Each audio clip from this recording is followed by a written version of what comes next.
Ребята, всем привет! Решил свой микроскоп перебрать, почистить, ну и тем самым решил показать, что у него находится внутри. Возможно, это будет кому-то интересно. Микроскоп разбирается очень просто, этот момент я в видео показывать не стал.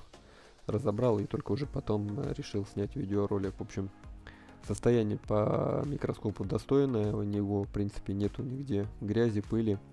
На некоторых окошках образовалось небольшой налет, я их ватными палочками почистил, убрал, в общем, ничего сложного. То есть микроскоп, который приехал, был в достойном состоянии. Вот, кому интересно, как он выглядит, какие механизмы и так далее. Дальше ролик ускорю, ну и чуть-чуть сразу забегая вперед, решил я его перекрасить. Вот, корпус у него белый, вот слева видно, у меня лежит разобранное все.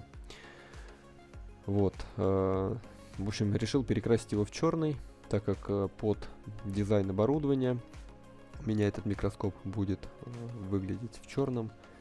Да и, в принципе, наскучил этот белый, так как корпус разобран, в любом случае не страшно, перекрашу его в черный матовый цвет.